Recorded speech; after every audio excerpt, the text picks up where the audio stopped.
Doing great. How are you? JJ, has the magnitude of this game set in yet for you guys? I can only speak for myself personally. I feel like it really hasn't. Everything that we've done to get here, we're continuing doing the same thing. So I think we keep the same approach and, treat it as, obviously it's the national championship, but it's a football game at the end of the day. And we got to go out there and execute each and every play. And, that's how we're treating it right now. With your position comes a lot of fame. Is that your purpose? What's your purpose as a quarterback, as a player? My purpose is to ultimately strive every day to be the best version of myself and inspire others to do the same. This great game provides so many life lessons, so many opportunities to grow individually as well as help others grow. And I feel like just being able to, inspire others to be their best selves is, my purpose. Jim Harbaugh's gushed about you as a player. Yeah. Does it ever get uncomfortable? That's a great question. I really don't. I actually take that back. I get a little uncomfortable with every compliment I get. That's just kind of the personality that I have. But, I'm just tremendously grateful for him to be my head coach. And obviously all the great words he says about me means a lot. And, it's just a blessing to play for him. Can you just describe that relationship with you and Jim and how important it is? It's a mixture of father-son, teammate to teammate, just great friend to great friend. It's all the above. He really provides every aspect of, a great leader that I want to follow, and, that relationship is a big part of it. Good morning. The Michigan program has been over the decades, haven't won any championship in 97. Yeah. A lot of people are surprised by that. How does that sit with you? Does that take you by surprise when it's been that long? Yeah, it does take me by surprise just because, the tradition of Michigan football and, just the strive for excellence that we have that, we try to achieve on a day-to-day basis. You expect it not to be this long, but, that's just the way it turned out. And, we're extremely grateful to be here and hopefully go win it so we don't continue that drought. And another great quarterback on the other side. What do you think when you see him over the season? He had my Heisman vote. I'm not gonna lie. Like Michael Penix, everything that he's been through, all the adversity he's battled through his injuries, and just continuing to stick to the process and keep pressing on. That's something that Coach Herb always talks about. A future favors those who press on, and he's a perfect epitome of that. And just the player he is, the touch he puts on his ball, the accuracy, the ball placement, everything about him is just a tremendous quarterback, and I just have so much respect for him. Hey, nice to see you as well. Thank you. Give me a sense, just from a year ago when we were in Arizona, what the differences in preparation, in mindset, in routine for this team as you guys get ready for this game one step closer to your goal than you were last year? I think the difference in preparation, different from the last 2 years, was more about ourselves. How are we going to go out there and be the best version of ourselves? And at the end of the day, the last 2 playoff games, we were beating ourselves. So just being able to stay focused, keep things simple, just stay in the present moment and attack every single day, because you never get those days back. You never get that meeting back. You never get that practice back. And I feel like we've done a really good job of trying to, maximize every single day and get the best out of it. And in a day and age when NIL and so many things have forced teams to really kind of reinvent themselves every season, how special is it that this group of Wolverines has banded together, stuck together, and you guys are here and able to fulfill this goal? It's extremely special. I feel like that's the reason we are here, is because of how much we love each other, how much we play for each other, and outside of all the NIL, outside of all the transfer portal, we're just like old school football team at the end of the day. We go out there just leaving it all on the line every single play, and we play for each other ultimately, and I think that's our secret sauce to our success this year. And final question, when was the first time you think you ever dreamt of a national championship as a kid, if you did? 5th grade. 5th grade is when when I started dreaming of, winning championships at the collegiate level and at the NFL level. And just being able to be here now, I'm just trying to, relish in every single moment, just appreciate, God so much for putting me in this position, putting my teammates and my coaches in this position, and we're not going to pass it up. We're going to take full advantage of it. JJ, Coach Harbaugh often brings up Tom Brady when talking about you. I just wonder how that makes you feel, because obviously, whenever somebody brings up the greatest quarterback of all time, Yeah. that's a pretty lofty comparison. Yeah, it's a tremendous honor. Everything about Tom, every aspect of his life, every aspect of his game, you want to aspire to be like it. And I feel like, me personally, I don't like comparisons too much because we're all individually unique. We all have our different traits, our different aspects about ourselves that makes us special. And, just hearing that, it just kind of gives you that reassurance that you're on the right path and you're doing the right things. And it means a lot. But at the end of the day, I don't like to compare myself to anyone. I just like to go out there and, be the best version of myself. How much of a relationship do you have with him? Pretty good one. We text here and there. I haven't gotten the opportunity to meet him in person, but he's always been great with responding to me with detailed answers, and always been supportive the whole way since I got here. So just so much love, so much respect for Tom and everything he's taught me this far, and I'm gonna continue to keep bugging him. Lastly, it doesn't feel like too much pressure when somebody says, "Hey, you might be the greatest quarterback in Michigan history" or something like that. No, because if I took that as too much pressure, I would have to take, someone saying that I'm the worst quarterback to ever come through here as pressure. So if you're going to take, the good, you're going to take the bad, naturally. So I just try to keep everything as noise, keep everything as opinions that everyone's entitled to, and just, focus on what I'm doing on a day-to-day basis. JJ over here. A big point of your season was that Penn State game when in the second half you actually didn't throw a pass that counted. But for you, that a lot of people would say that speaks to your unselfishness as a player. Did you look at that game as a huge turning point for you guys going into the back half of the season? For sure. I'd say, we played a lot of great teams before that, but that was a tremendous defense and tremendous offense, tremendous on special teams. So I feel like getting that win, especially in the fashion that we did, it just, proved to us that whatever it takes, we're going to be able to get it done. Whether it's running the ball 32 times in a row or passing the ball 32 times in a row, we're going to find our way to get the victory. And I feel like that unselfishness kind of speaks to the team overall, not just myself. I wouldn't have that, I wouldn't have the zero hesitation that I did unless I was on a team like this. And just being able to, go out there and get the victory, that's all that matters. Coach Harbaugh, obviously, I asked you about this the other day about how he helps you in-game on the sideline. Is it just the presence of having that former quarterback that's been through all these things that you've been through on the field helpful? Yeah, you're exactly right. It's the presence. It's him being in similar situations that I would be in the game, and then just talking through each of those situations. And, you could trust the guy when he's been there and done it. You know what I mean? And, it's just really special to have, and I'd ultimately say it's presence on the sideline. JJ, I just wanted to ask, at 26-1, you have the second highest winning percentage as starter behind Toledo's Chuck Yealy, went 35-0 in the 60s to 70. I was just curious, I'm from Toledo, I was just curious, Yeah. have you heard of Chuck Yealy, and what do you think of going 35-0? I have heard of Chuck Yealy, and 35-0 is a tremendous accomplishment. One that I can't see being broke very soon.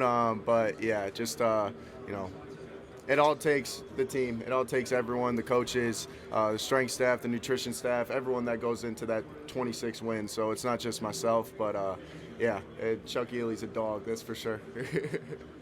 JJ, this over here. Yeah. This past week, we spoke to Unselfish. Told us how proud she was. Yeah. Just curious, how has his story impacted you guys throughout this year? Tremendously. Going back to last year and just being able to see him, being able to have him around the team, it was just that infectious energy that he had that kind of, inspired us and, put this jolt of appreciation into us for what we have and just the ability to walk, the ability to play this great game. And, it really puts things in perspective when you have guys like that motivating our team. And, just rest in peace to him. Absolutely love his family. And I know that he's doing great things even beyond his lifetime here on Earth. But, it's just an extremely inspiring figure that still continues to inspire us to this day. JJ, when you guys score, you put the crown on your teammate's head, and I've noticed that's caught on with even some of the defensive guys too. Yeah. You remember why you started doing that and how that's caught on with the rest of the team? I just saw it as a celebration that, mostly people like crown themselves. And I feel like, this is the ultimate team game, and there's nothing that can be done on a single play without all 11. So I feel like it's just a representation of, it takes all of us, and we're going to award every single guy that we possibly can on each and every play, especially if it's successful. JJ, last week I asked you before the goals who your favorite philosopher was. You said Coach Harbaugh. You shared some of the quotes, messages he has for the team leading up to last week's game. Just curious what the message or any quotes, sentences that stick out in your head that he's been reinforcing his week.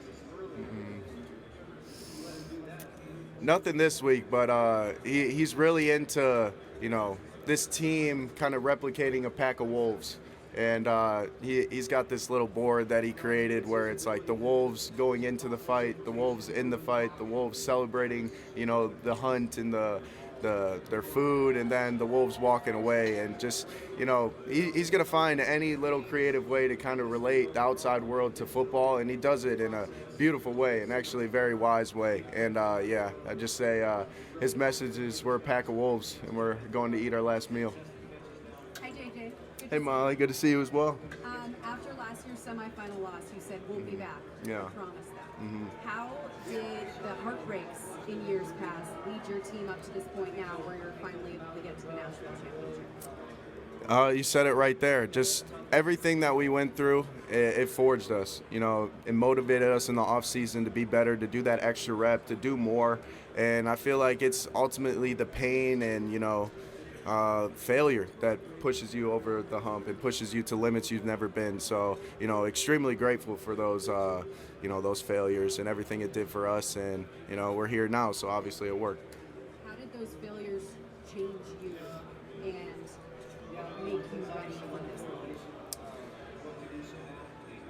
When you lose a game like that, especially in the fashion that we lost, that feeling just doesn't go away after you lose that game and after I stopped watching the confetti falling. Like it still sticks with me to this day.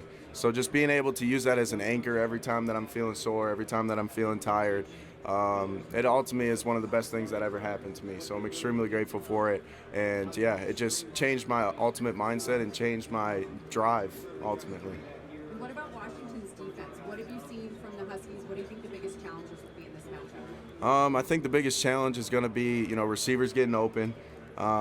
They do a tremendous job of disguising coverage, and, they're ultimately fast, physical, and they're a veteran team. Like, a lot of the guys are seniors, 6 years, and they communicate very well. So just being able to not hurt ourselves and play on the same page is going to be huge for us on this one.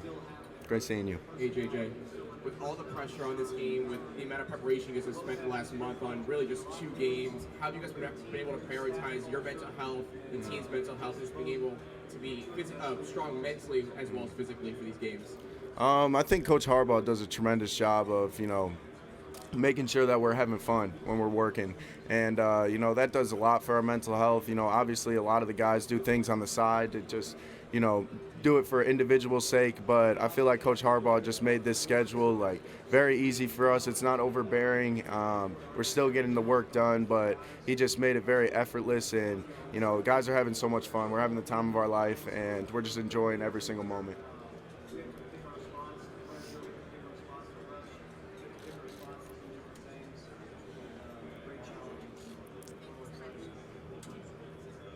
Hi, JJ. Hi. Speaking of mental health, I have a nonprofit for student athletes. That's awesome. We know that you work on mindfulness all the time, especially before games. How did you get into that, and what is your routine each day? I got into it because in my senior year at IMG Academy, I was going through a depression.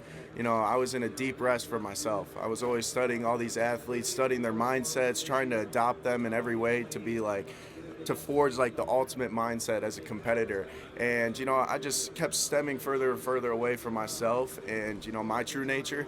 And I feel like I was in a deep rut for about a month or two, and I was like, something's got to change. This isn't who I am.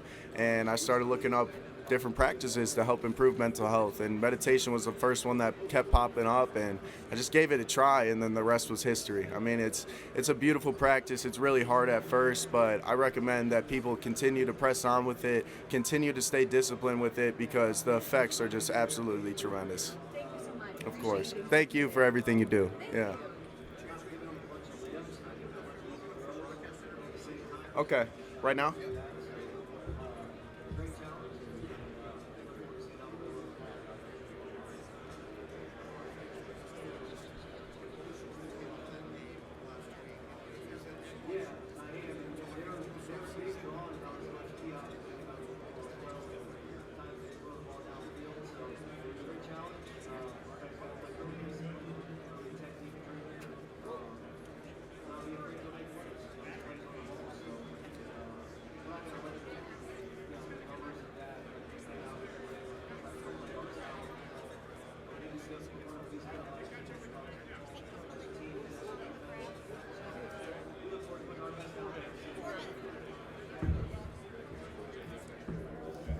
Hi. Just when you think about where Blake was a year ago to be at this moment, what has he meant for this team, both on and off the field, as a leader and obviously he's a big motor to your offense? He's the epitome of a Michigan man. You know, everything that he went through last year with the injury and just, you know, being in a dark place, but he got out of it and he pressed on, and that obviously we knew that Blake was going to do that, but in the fashion that he did, he became better from it, and nobody really thought that Blake could get better because he was just already that good. And it just speaks to who he is as a person, his character. No matter what adversity he's going to face, he's always going to push through and be better coming out of it. And he just means everything to this team, everything to me, and especially, you know, Coach Harbaugh. Obviously, we can see the stats and how he's gotten better on the field. Can you elaborate on that? Like, what specifically have you seen that's different about Blake this season? Yeah, I'm not even saying on the field. I'm saying how he is as a leader, how he motivates people, how he, you know, conducts his business. He does things at a more efficient rate now in his work ethic. He's, you know, not overdoing things. He's doing just right for him, and I just feel like, you know, his presence, it's a different feel when you're around him now. It's that, you know, that comforting older leader that's going to help guide you to your highest purpose, your highest self. And I feel like that's somebody that, you know, is the epitome of a Michigan man, and he represents it on a day-to-day basis. Hi. How we doing, Heather? Awesome.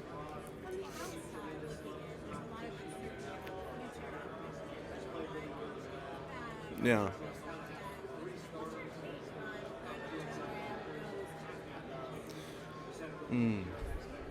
I haven't really thought that far ahead. I feel like, you know, one of the biggest reasons why we're here right now is because of our ability to stay in the present moment. And we're just enjoying every single moment we're here together, because we know it's not going to be the same team. It never is. And we love this team. So I just feel like, you know, being able to not think that far ahead on, you know, the future and everything that could happen is just going to ultimately make us better on Monday. Mm-hmm.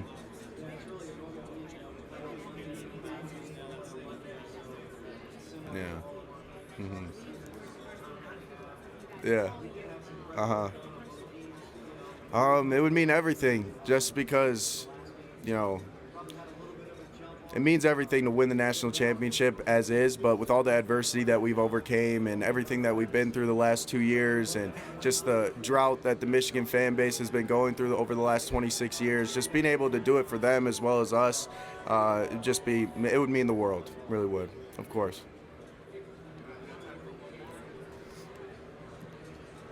I got you too. How we doing, yo? Good to see you. Good to see you, man. Yeah. Good to see you. I'm curious if you can answer this one. Quarterbacks, as you know, often have an expectation placed on them by so many other people. Yeah. Of course, that's happened to you. Anybody that's gone through Louisville or plays in Michigan. 100%. How do you manage that? What advice would you give to other quarterbacks who have to manage other people's expectations of themselves? This might sound crazy, but I would say don't have any expectations of yourself, of any situation you're about to walk into, no matter what game it is. I feel like, expectations just distort the image of the future, and why not go in there and see what it's all about, really experience it, be in the present moment each and every moment. And I feel like, the more you could kind of limit expectations, the better you're going to be when the time comes to play and go out there and have fun. Good seeing you. Come a long way. Okay, of course. I said I was going to answer his question. Oh, jamming by Bob Marley. Jamming. Yeah, jamming. Yeah.